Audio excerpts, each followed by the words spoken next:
우리 한번 같이 하겠습니다. 왕같은 제사장아, 왕같은 제사장아. 누군가가 여러분들에게 당신 그리스도인이십니까? 당신 교회 갑니까? 당신 기독교인입니까? 할 때 그 소리를 들으면서 가슴이 떨려요? 아니면 나는 기독교인이 아니었으면 하고 살짝 숨고 싶어요? 1번이요? 2번이요? 근데 왜 이렇게 대답이 시원찮으세요? 1번이요? 2번이요? 아마도 우리 교인들은 당신 그리스도인입니다 하는 이 말을 가장 자랑스럽게 여기고 또 그렇게 되기를 축복합니다. 사실 우리가 그리스도인이라고 하는 것은 이 세상에 무엇을 된 것과는 비교할 수 없을 만큼 이게 영광스럽고 자랑스러운 일이에요. 이거보다 더 복된 일이 없어요. 그래서 적어도 우리는 바울이 고백했던 이런 고백이 우리의 고백이 되어야 하는데, 바울이 어떻게 고백을 했는지 빌립보서 3장 7절부터 같이 한번 읽어봅니다. 시작. 그러나 무엇이든지 내게 유익하던 것을 내가 그리스도를 위하여 다 해로 여길 뿐더러 또한 모든 것을 해로 여김은 내 주 그리스도 예수를 아는 지식이 가장 고상하기 때문이라. 내가 그를 위하여 모든 것을 잃어버리고 배설물로 여김은 그리스도를 얻고 그 안에서 발견되려 함이니 내가 가진 의는 율법에서 난 것이 아니요 오직 그리스도를 믿음으로 말미암은 것이니 곧 믿음으로 하나님께로부터 난 의라. 아멘이신가요? 바울은 고백하고 있습니다. 내가 그리스도를 얻고 나니, 내가 그리스도인이 되고 나니 내가 가지고 있었던 게 모든 게 배설물처럼 여겨질 만큼 그리스도를 얻은 게 그렇게 감격이었습니다. 그리스도를 얻었다는 그 자체가 그에게는 자랑이었습니다. 이 세상의 그 어떤 것과 비교할 수 없는 가장 최고의 자랑, 내가 그리스도가 된 것입니다. 이제 3월이 됐습니다. 우리 아이들이 학교에 이제 개학해서 다니기 시작합니다. 근데 놀라운 것은요, 요즘 학교 다니는 아이들이 너도 기독교인이냐? 그러면 모두가 다 나는 기독교 아닌 것처럼 숨는 아이들로 거의 교회 다니는 아이들까지 그렇게 되고 있는 거 아세요? 기독교인이라고 하는 그 자체를 부끄러워하고 있는 거 아세요? 나는 그런 소리를 들을 때마다 너무 가슴이 아파요. 누가 그렇게 가르쳤을까? 쟤들은 왜 그렇게밖에 말할 수 없을까? 적어도 내 가정에서 내가 그리스도인이라는 것에 대한 자랑스럽게 여기고 그것을 최고의 것으로 여기고 있어서 그 아이들에게 날마다 그 가치를 우리가 보여주고 있었다면 저들이 저렇게까지 할 수 있을까? 사실 개학하고 나서 아이들이 내가 그리스도인이라고 하는 것을 자랑스럽게 여기는 그리스도인들이 그렇게 많지 않다는 것이, 이게 얼마나 슬픈 일인지 몰라요. 그리스도인이 어떤 존재인가 아세요? 오늘 본문은 그것을 우리에게 잘 설명하고 있습니다. 베드로전서 2장 9절 말씀을 다시 한번 읽어볼까요? 시작. 그러나 너희는 택하신 족속이요 왕같은 제사장들이요 거룩한 나라요 그의 소유된 백성이니 이는 너희를 어두운 데서 불러내어 그의 기이한 빛에 들어가게 하신 이의 아름다운 덕을 선포하게 하려 하심이니라. 오늘 본문에 이렇게 말하겠습니다. 왕같은 제사장, 너는 왕같은 제사장, 너는 왕같은 제사장. 그럼 여기서 왕같은 제사장 그러면 우리는 단순하게 이렇게만 생각하지 마세요. 인간과 하나님의 사이에 중보적 역할을 하는 그런 정도의 사람을 가리켜서 왕같은 제사장이라고 말한 것이 아니라 그 이상의 것을 지금 설명하고 있습니다. 너는 왕같은 제사장이라고 할 때 하나님이 너를 받으실 만한 거룩한 백성이요 영광된 백성이요 자랑스럽고 놀라운 백성이라. 다시 말하면 하나님께서 너를 받으실 만한 그 수준의 사람이라 그 말이요. 하나님께서 나를 받으실 만한 그 수준의 사람이라고요. 한번 생각해 보세요. 명문대학에 아이들이 들어가고 나면 그렇게 자랑스럽게 여기잖아요. 왜 그런 줄 아세요? 명문대학에서 너는 우리 대학에서 공부할 만한 수준의 사람이라고 받아들였기 때문에 자기 스스로가 명문대학에 들어가고 나면 그 명문대학생인 것을 자랑스럽게 여기고 폼 재고 다니고 그리고 떳떳하게 여기고 살아간단 말이에요. 그러면 우리 하나님께서 너는 왕같은 제사장 그랬을 때 너는 하나님이 너를 받으실 만한 수준의 사람이다. 이게 어마어마한 사건이에요. 굉장한 이야기예요. 제가 어느 선교대회를 갔었습니다. 근데 선교대회 분위기가 영 싸늘했습니다. 뭔가 문제가 있는 것을 저는 감지를 했습니다.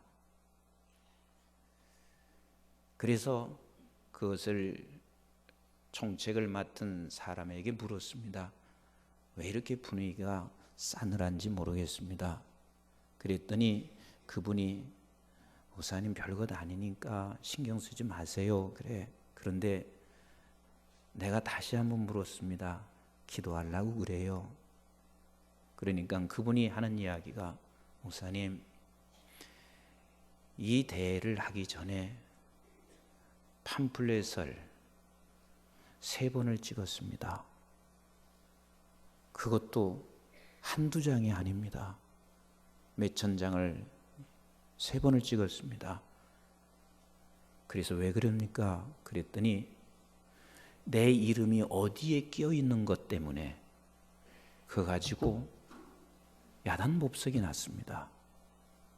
그래서 다 폐기 처분하고 다시 팜플렛을 찍었습니다.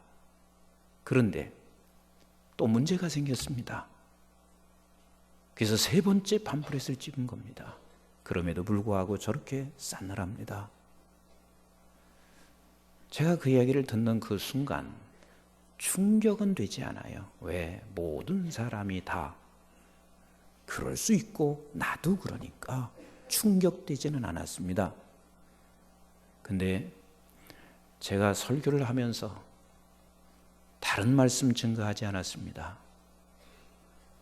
우리 그리스도인의 정체, 그리스도인의 됨, 이게 얼마나 어마한 사건이고 얼마나 영광스러운 것이며 얼마나 이 그리스도인 됨이 기가 막힌 일인지 이 말씀을 제가 증거를 했습니다.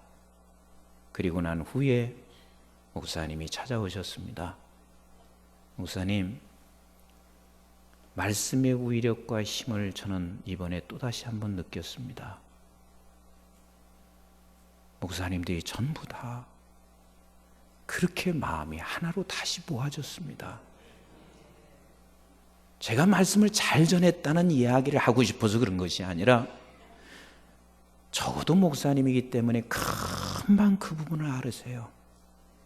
이 그리스도인됨이 얼마나 영광스러운 일인지, 너가 왕같은 제사장이라는 것이 얼마나 큰 일인지. 그래서 정말 은혜롭게 그 대회를 마치게 됐습니다.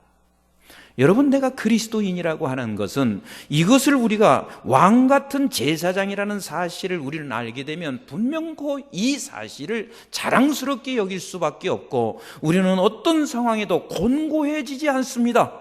그러나 내가 그리스도인이 어떤 존재인지 모르게 되면 우리는 자꾸만 곤고해집니다.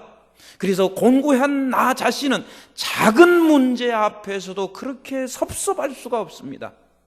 그래서 원로 목사님 가끔 그런 말씀하시잖아요. 섭섭마귀가 저를 지배하고 있다고, 섭섭마귀가 들어갔다, 그런 말씀을 자주 하시는데 우리가 내가 곤고해지잖아요. 그러면 섭섭한 마음이 나를 완벽하게 지배합니다. 그러나 내가 그리스도인됨이 얼마나 놀라운 사건이며 우리 하나님께서 아버지께서 우리를 그 수준으로, 아버지가 받아들일 만한 수준으로 나를 지금 끌어내셨고 그런 수준의 사람이 됐다는 사실을 내가 알고 인식하고 깨닫는 순간이면 우리는 넉넉해지고, 넉넉해지는 사람은 내 안에서 섭섭함이 전부 다 몰아낼 수밖에 없습니다. 그리고 넉넉한 사람만이 무엇을 할 수가 있냐면 우리는 축복할 수 있는 사람이 될 수 있는데, 어떤 사람에게도 우리는 축복할 수가 있냐면 이런 사람에게도 축복할 수 있습니다. 세상에서 나는 가진 게 아무것도 없으나 저 사람은 세상의 모든 것을 가졌습니다. 안 가진 것 하나도 없습니다. 그럼에도 불구하고 우리는 저들을 향하여 무엇할 수 있냐면 축복할 수 있습니다. 누구만이? 왕 같은 제사장만이. 그래서 우리 하나님은 분초마다 우리를 향해서 이렇게 부르시는 거예요. 석순아 하면서 왕 같은 제사장아 이렇게 부르시는 거예요. 네가 어찌하여 이렇게 궁핍해야 하느냐? 너는 어찌하여 이렇게 곤고해야 하느냐? 네가 곤고해함으로 말미암아 섭섭함밖에 없느냐? 석순아 왕 같은 제사장아, 왕 같은 제사장아, 저들을 향하여 축복하기를 원하시고 계신 하나님이에요. 제가 그래서 수없이 여러분들에게 여러 차례 말씀을 드렸습니다. 야곱은 나그네 인생길을 살았습니다. 가진 게 아무것도 없다고 제가 수없이 말씀드렸습니다. 그가 가진 게 뭐가 있습니까? 나그네 인생길을 살아온 사람입니다. 그가 바로 앞에 섰습니다. 바로는 세상의 것을 다 가지고 있습니다. 부족한 게 없습니다. 사람을 죽이고 살릴 수 있는 모든 권한을 다 가지고 있다고 생각할 만큼 그는 모든 걸 다 가지고 있습니다. 그 바로 앞에 선 야곱은 그 바로 앞에 서자마자 한마디 딱 하는 것이 저를 향하여 축복했더라 그랬습니다. 뭐 했다고요? 축복했더라 그랬습니다. 바로도 기가 막혔습니다. 아니 네가 가지고 있지도 않은 아무것도 없는 나그네의 인생을 살아가고 있는 내가 내 앞에 내가 누군 줄 알고 너는 나를 향하여 축복하고 있는가? 바로도 축복을 알았습니다. 축복은 누가 하는 것을 알았습니다. 그 축복이라는 것은 가진 자가 없는 자를 향하여, 내가 넉넉한 자가 그리고 곤고한 자를 향하여 그게 축복하는 걸 알았습니다. 축복이 뭐라고 그랬죠? 하나님의 사람이 세상 사람들에게 복 주시기를 비는 것. 같이 합시다. 하나님의 사람이 세상 사람을 위하여 복 주시기를 비는 것. 이게 축복이란 말이요. 그럼 가지고 있는 자가 할 텐데, 너는 지금 나그네 인생길에서 내 앞에 지금 서 있는 네가 나에게 뭔가를 지금 요구해야 할 상대가 지금 네가 나를 축복하고 있으니 기가 막혀서 네 나이가 얼마냐 하고 묻습니다. 그때 야곱은 말하고 있습니다. 내 나이 130년 동안 나는 나그네의 세월을 지냈습니다. 별거 아니라고 말입니다. 그런데 130년 동안 나그네의 길을 걸어왔지만 그 하나님께서 우리의 조상 대대로부터 나와 함께 하시고 있는 우리 하나님이 나와 분초마다 130년 동안 나그네 길을 걸어온 나입니다. 나는 하나님이 함께한 사람입니다. 나는 하나님의 수준에서 받아들인 왕 같은 제사장으로 130년을 살아왔고, 그 130년의 삶은 우리 조상 대대로부터 함께 해왔던 하나님과 함께한 사람입니다. 그러니 내가 누구냐면,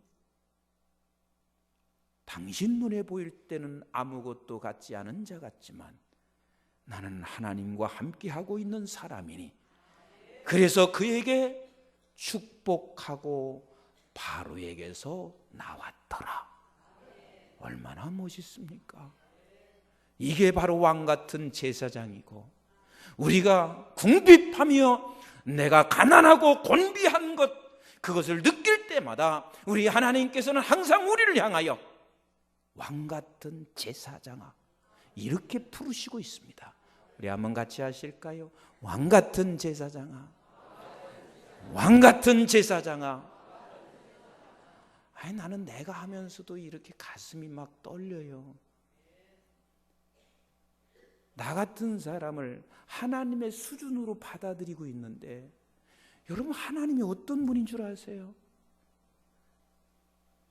대통령 수준인 줄 아세요? 미국의 오바마 대통령 수준인 줄 아세요? 온 우주 만물을 다 창조하신 그 아버지의 수준으로 우리를 받아들인다니까요. 그런데 어찌하여 여러분 기절도 안 하세요? 명문대학만 들어가도 막 기절할 정도인데, 하나님의 수준으로 받아들여서 하도 그것을 모르고 하도 그것을 우리가 잃어버리고 있으니까 하나님은 분초마다 우리에게 말씀하신다니까요. 왕같은 제사장아, 왕같은 제사장아, 이렇게 말씀하시고 계세요. 그래서 이 세상에 그 어떤 누구, 아무리 세상 것을 다 가지고 있는 사람 앞에서도 우리는 축복할 수가 있어요. 저 사람은 나이가 많고 나는 어려도 우리는 축복할 수가 있는 사람인 거예요. 그런데 성경은 우리에게 이렇게까지 말씀하시고 있습니다. 원수까지도 축복하라는 거예요. 어떻게 이게 가능하냐고요. 불가능한 일인데 원수까지도 축복하라고 하는 이야기는 너는 왕같은 제사장이니까, 너는 왕같은 제사장이니까, 그 왕 대신 제사장이었던 우리 예수님께서 원수까지도 다 축복하셨던 것처럼 우리 하나님께서 당신을 배신한 모든 인간들을 축복하시고 우리를 다시 구원시켜 주신 것처럼 너도 왕같은 제사장이니 너도 아버지의 수준으로 너를 받아들이고 있으니 너는 원수까지도 축복하라 라고 말씀하시고 계세요. 근데 이게 가능하지 않잖아요. 저도 마찬가지예요. 나를 괴롭히거나 그리고 나에게 힘들게 한다면 나 자신도 이렇게 생각해요. 축복은 해야 돼. 내가 왕같은 제사장이야. 또 축복을 안 하면 하나님이 자꾸 내 귓전에 이렇게 자꾸 들리게 해요. 내 아들아, 너는 왕같은 제사장이야. 너 왕같은 제사장이야. 자꾸 그러면 내가 어떻게 하는 줄 아세요? 축복은커녕 하나님 한번 벌을 주셔서 혼내켜 주시든지 아니면 정말 징계를 내려서 어떻게 좀 해주시든지 자꾸 그러면 하나님 왕같은 제사장아, 왕같은 제사장아, 그러면 제 안에서 날마다 싸웁니다. 날마다 싸웁니다. 그러면서 제가 성경 속에서 축복하는 것이 얼마나 하나님께서 우리에게 주시는 은혜가 큰지 저는 세 가지로 깨달았습니다. 그 첫째가 뭐냐면 저는 이 깨달음은 놀라운 깨달음이었습니다. 축복하지 않는 내 마음이 실체일까요? 아니면 왕같은 제사장이 실체일까요? 1번이요, 2번이요? 다시, 축복하고 싶지 않은 내 마음이 실체일까요? 왕같은 제사장이 실체일까요? 1번이요, 2번이요? 무슨 소리인지 지금 우리는 대부분 이렇게 생각하고 있습니다. 우리가 저 사람이 나하고 싫어, 원수 됐어, 정말 나가 힘든 사람이야, 그러면 축복하지 않는 마음이 내게 있어요. 그 감정이 있어요. 그러면 대다수 사람이 이렇게 생각해요. 나는 감정에 솔직해야 돼. 그게 남자다운 것이지, 감정은 진짜 미워하고 축복받기를 그렇게 싫어하고 있으면서 겉으로만 축복받는다고 기도하는 것은 감정을 속이는 거야. 그리고 이건 솔직하지 않은 거야. 이러면서 우리는 내가 솔직한 사람이 돼야 돼. 나는 감정에 속이지 않는 사람이야. 나는 내 마음에 속이지 않는 사람이야. 그래서 나는 저 사람을 축복하지 않습니다. 이게 실체인 줄로 대부분의 사람들이 그렇게 깨닫고 있단 말이에요. 그건 실체가 아니라 옛사람인 거요, 죽은 사람인 거요, 사망의 사람인 거요. 그러나 우리의 실체는 지금 누구냐면 하나님께서 우리에게 이렇게 말씀하시고 있잖아요. 왕같은 제사장아, 이게 실체란 말이에요. 나 이거 깨닫는 거예요. 그래서 내 안에서 실체되는 왕같은 제사장은 계속해서 축복할 것을 원하는 거예요. 축복해라, 축복해라. 그런데 실체가 아닌 거짓된 나, 옛사람의 나, 죄악된 나, 이 거짓된 나가 계속해서 끊임없이 어떻게 하고 있냐면 우리는 그 사람을 향해서 내가 그게 솔직한 표현이라고 그리 생각하고 있습니다. 그런데 우리는 실체는 왕같은 제사장이요, 속지 마셔야 합니다. 사단이 계속해서 내 실체는 아직도 지금 옛사람이 거짓된 내가 내 실체인 줄 알고 나는 감정에 솔직해야 된다고 생각하고 있지만, 그러나 왕같은 제사장의 실체라는 사실을 알면 적어도 저와 같이 고민은 합니다. 싸웁니다. 번뇌합니다. 그런데 나만 그런 줄 아세요? 우리 한번 로마서 7장 20절로 같이 한번 읽어보실까요? 시작. 만일 내가 원하지 아니하는 그것을 하면 이를 행하는 자는 나예요, 나가 아니래요? 나예요, 내가 아니에요? 내가 아니라고 말하고 있잖아요. 그게 실체가 아니라는 거요. 우리는 내 마음에 지금 감정이 나오는 대로 하는 게 그게 실체인 줄 알고 있지만 내가 아니래요. 내가 아니래요. 그리고 시작, 같이 합시다. 내 속에 거하는 죄라. 옛사람이란 말이요, 그건 거짓이란 말이요. 너는 왕같은 제사장이지. 네가 어찌하여 그게 실체라고 너는 그렇게 생각하고 있느냐. 이게 사단에게 우리 속는 거예요. 21절 시작. 그러므로 내가 한 법을 깨달았노니 곧 선을 행하기 원하는 나에게 악이 함께 있는 것이로다. 내 속사람으로는 하나님의 법을 즐거워하되. 이게 속사람이 진짜 실체인 거예요. 아멘. 자, 23절 시작. 내 지체 속에서 한 다른 법이 내 마음의 법과 싸워. 그래서 싸우는 거요. 다시 말하면 실체와 비실체, 실체와 거짓, 그것과 내 안에서 지금 끊임없이 싸워요. 왕같은 제사장은 뭐 해야 된다고요? 축복해야 돼. 가진 자에게도 축복할 수 있는 사람이고 원수에게도 축복할 수 있는 게 왕같은 제사장이야. 그런데 우리는 안 돼. 비실체가 실체인 것처럼 그것을 자꾸만 드러내려고 하고 있습니다. 그래서 우리는 싸우는 거예요. 자, 계속 읽어봅니다. 시작. 내 지체 속에 있는 죄의 법으로 나를 사로잡는 것을 보는도다. 그래서 나를 지금 사로잡고 있습니다. 뭐가? 비실체가, 실체가 아닌 것, 옛사람이 나를 사로잡고 있습니다. 그래서 이것을 알고 있는 사도 바울은 이렇게 고백하는 거예요. 24절 시작. 오호라, 나는 곤고한 사람이로다. 이 사망의 몸에서 누가 나를 건져내랴. 우리 주 예수 그리스도로 말미암아 하나님께 감사하리로다. 그런즉 내 자신이 마음으로는 하나님의 법을, 육신으로는 죄의 법을 섬기노라 그랬습니다. 지금 사도 바울은 날마다 그것을 가지고 싸우고 있습니다. 번뇌하고 있습니다. 괴로워하고 있습니다. 그러나 하나님께서 분명히 이기게 하실 것을 아는 그는 하나님 앞에 감사하노라라고 말하고 있습니다. 우리의 하나님께서 어떻게 이기게 하시는 줄 아세요? 왕같은 제사장아, 왕같은 제사장아, 날마다 우리의 깃전에 대고 말씀하시면서 우리의 곤고한 싸움은 결국은 승리하게 되는 것을 믿습니다. 비실체와 실체를 우리는 분명하게 구분할 줄 알아야 합니다. 우리는 실체는 왕같은 제사장입니다. 제가 또 두 번째 깨달은 게 있습니다. 여러분, 축복하지 않는 죄가 진짜 나를 괴롭히게 하고 있는 그 죄인보다 더 크다는 사실을 나는 깨달았어요.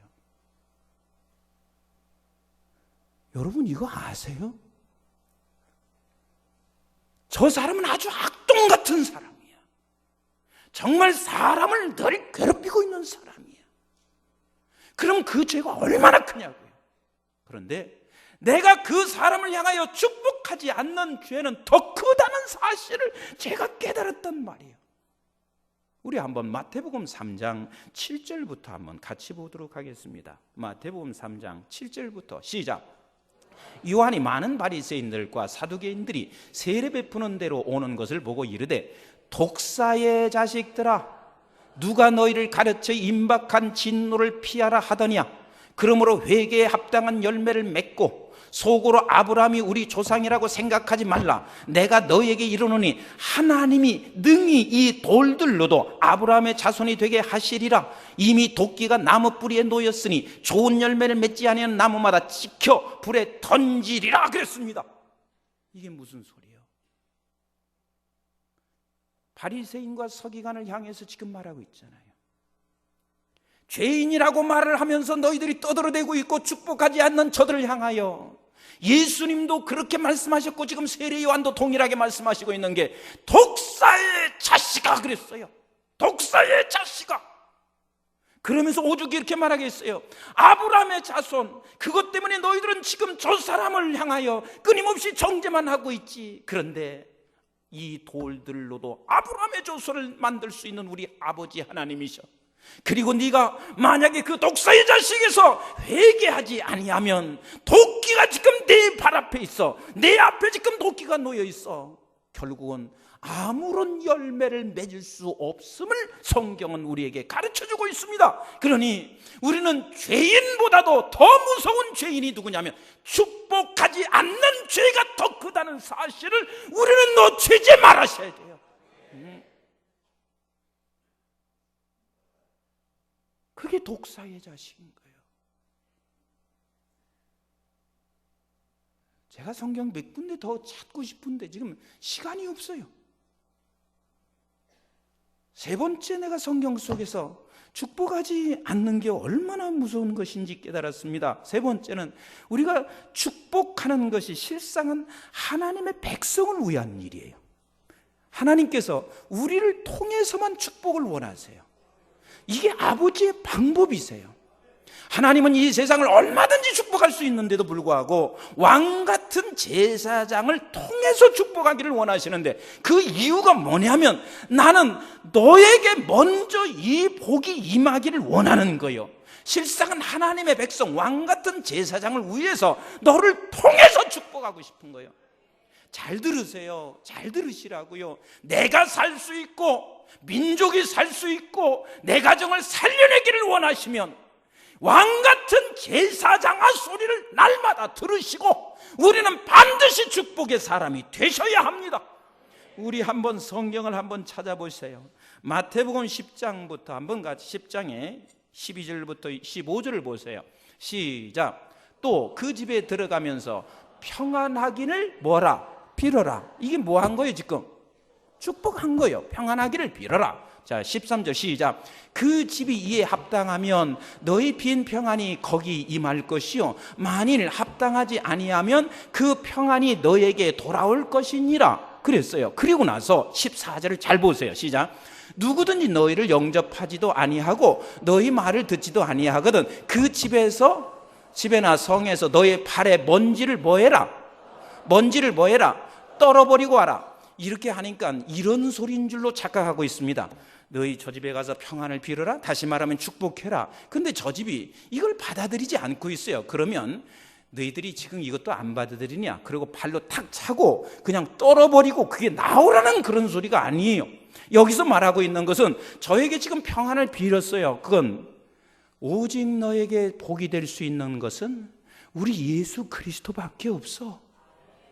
이게 지금 그 소리예요. 14절은 예수만이 기회이고 예수만이 축복이고 예수만이 힘이야. 그런데 지금 예수 그리스도를 통로 삼아서 내가 평안을 빌고 있는데 네가 이것을 안 받아들이니까 발로 차고 나오고 먼지를 털고 나오라는 것이 아니라, 이 말의 뜻은 무슨 뜻이냐면 예수만이 기회인데 예수만이 힘인데 저가 지금 이것을 받지 않는 모습을 보고 너무 불쌍해 견딜 수 없는 마음으로 나오는 거예요. 그래서 15절에 이렇게 말하고 있는 거예요. 그 다음 구절을 한번 보세요. 시작. 내가 진실로 너에게 이르노니 심판날에 소돔과 고모라 땅이 그 성보다 견디기 쉬우리라 그랬습니다.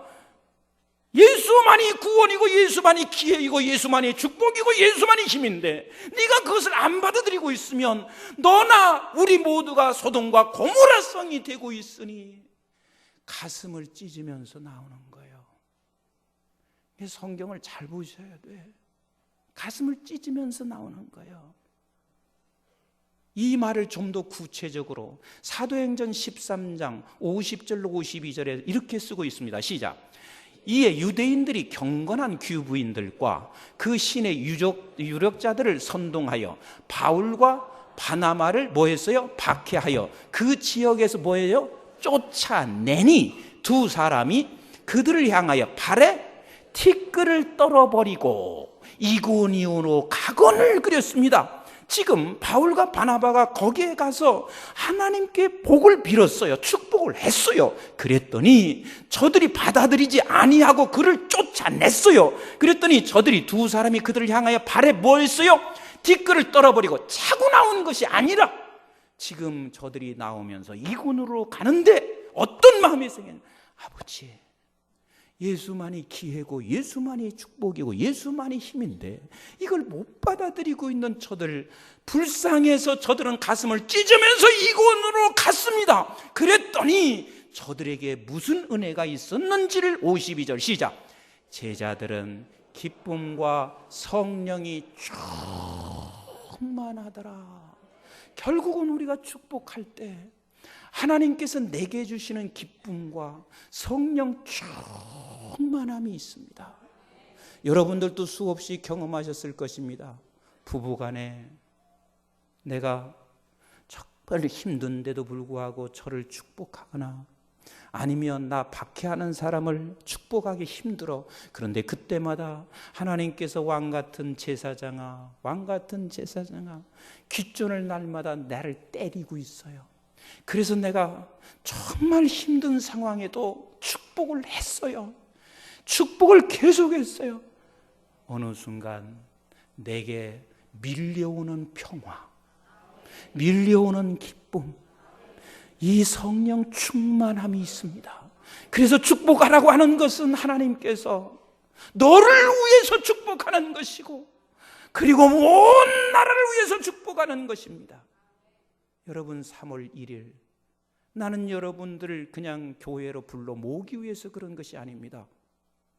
우리는 민족을 위해서 특별히 김정은이 축복하고 싶어요.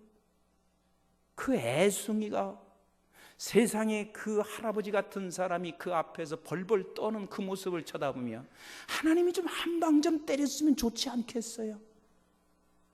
북한에 하는 행동을 보면 우리가 하나님이 한 번 좀 어떻게 해줬으면 좋겠지 않겠어요?